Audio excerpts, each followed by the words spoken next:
Elizabeth Kubler-Ross is probably the best known of all of the death and dying theorists, and her book on death and dying is probably has been longest regarded as the definitive work on the subject. However, a number of people have found fault with Kubler-Ross's work, especially since they have concluded that she teaches that people pass through the stages successively, and that they need to complete the work of one stage in order to go on to the next stage. This has gotten involved in clinical applications in several ways. I've heard, for example, people talk about how they're helping a dying patient complete stage 2 so she can move on to stage 3. This is probably not what Kubler-Ross had in mind, but she has been criticized, and a number of people have set aside her work for that very reason. So, as a result, other theorists have tried to, in a sense, reorganize Kubler-Ross's findings and express them in different ways. So that there is, for example, a way of reorganizing Kubler-Ross's work into 4 phases, and other people in 4 tasks. And the good thing about that is that it reminds us that people don't move nicely and neatly from one stage to the next. They flip back and forth. Sometimes they move ahead, sometimes they move back. It depends a lot on what kind of traumas they're experiencing in their lives. But let's take a look at 2 different ways of dealing with grief, death, loss, mourning, headed under the 2 different rubrics of 4 phases and 4 tasks. Here's a look at the 4 phases. The first phase is considered to be numbness. Immediately after the loss takes place, the grieving person feels numb and as though there's this great sense of unreality. This didn't really happen. Kubler-Ross refers to this as denial. And some people have objected and said, well, it isn't so much denial, it's just kind of a sense of numbness. Well, whatever, it is a result of the brain simply protecting itself from the terrible reality of the loss that has been experienced. And whether you call it denial or numbness, you recognize that it's a defense mechanism that allows the person to get through this intense pain and to be able to survive it emotionally. Phase 2, searching and yearning. The word pining is an old word, but it basically means longing, wishing, hoping, wanting something so desperately that we talk about people kind of pining away, meaning that they just sort of waste away while hoping for things to be different. The person who is grieving longs for the deceased person to return. Now, they know that that's not going to happen, but they wish that it could happen. And one of the significant things about this phase is that it's the time for a lot of emotional expression. So you get frequent bouts of weeping. You get anger at God, anger at other people, anger at the person who died. You get anxiety, and that can be very diffuse. A person can be extremely anxious, not really know what it is that they're anxious about. And even confused. They don't think clearly. They don't make good decisions. They will say things that will make you look at them and say, did you really just say that? But that's all part of this stage. The stage of disorganization and despair, the grieving person wants to withdraw. They want to disengage from social life, from other people. They pull back from activities that they used to enjoy. They don't show up for church. They don't come to their club meetings. They don't want to hang out or be around. It's almost as though the yearning feelings have been replaced with a sense of apathy. They just don't seem to care anymore. They just don't feel like they used to feel. Instead comes despair, a sense of depression, and life just seems to be all up in the air, and they can't really make anything of it, and they don't really want to.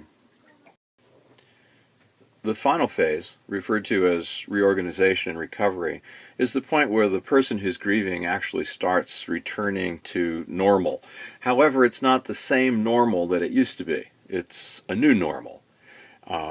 They may see a return of interest in things that they used to be interested in. They enjoy life again. Their energy level goes up. They're not so depressed anymore. The grief truly never ends, but the thoughts of sadness and the despair are diminished, and the positive memories of the person who has died begin to take over, so that there is less anger, less despair, less disorganization. So those are generally regarded as the 4 phases of grief. Another way of looking at it is to look at grieving as 4 tasks that need to be accomplished. The first task is to accept the reality of the loss. And you can see how with Kubler-Ross's stage of denial and the first phase of numbness, this correlates. It is necessary for the person who is grieving to get past that denial and that numbness and to begin to accept the reality that the person is dead and will not return. And until that's accomplished, the grieving person is pretty well stuck and won't be able to continue. Kubler-Ross tells a story in her book about a woman who herself was dying of cancer, and as she got sicker, she applied her makeup more thickly, as though she were expressing on her face her denial of her impending death. And she pretty well stayed there the whole time until the day that she died. That's not the kind of thing that you want to see. You want to see the person who is dying or the person who has experienced a loss accept the reality of either the impending loss of their own life or the loss of the person who has died, and be able to accomplish that so that they can move on. The next task that has to be accomplished is that the person needs to acknowledge that the pain is painful and that it isn't going to go away and it's going to have to be worked through. Physically and emotionally, the person's going to have to come to the place where they say, I'm in pain, and I don't like it, it hurts, but I'm going to have to deal with it. There's no running away from it, there's no avoiding it, so I'm going to have to start facing up to it and dealing with it. The third task is to adjust to the new environment that has been created by the death of the person who is loved. Now, if the person is themselves the person who is terminally ill and is working through the anticipatory grief of their own dying, then part of this has to do with coming to the place where they realize that they will not always be there, and that life will go on without them, and that other people are going to have to continue on things that they're not going to get a chance to do. But when applied to the person who is left behind, then the task is about adjusting to the new kinds of roles that are required of the person who is left, often roles that the deceased used to carry out. So, for example, if a spouse has died, the person who's left behind needs to accept their new identity as a widow or as a widower, and maybe the sole breadwinner, or the person who now mows the lawn when the other person didn't used to do it, and the person who pays the bills, and so on. There's a lot of adaptation that has to be done, and it's a whole new environment, like moving to a foreign country and having to adjust to a new normal. The fourth task has to do with emotionally relocating the deceased. In other words, so the deceased is not at the center of everything, so that constant loss is not re-experienced, while the person will never forget the person who has died, and they will never give up that relationship. They do have to face the fact that the relationship is different now than it was before, that the person is gone, and they're going to have to find a place in their emotionality for remembering that person who is gone and relating to him or her in a different way. Part of what happens then is the ability to form new relationships with new people, even possibly to be remarried or something like that, as the deceased moves into the place of being gone in the emotions of the person who is left behind.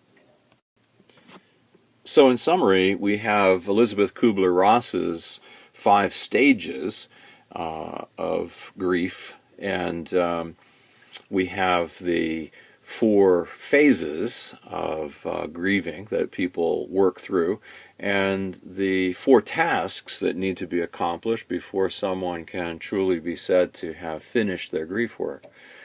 These are all helpful ways in looking at the things that the person who is grieving has to accomplish. And if we're talking about a person who is dying and therefore kind of grieving their own impending loss, then these things are also helpful to give us some understanding of what's involved in the task.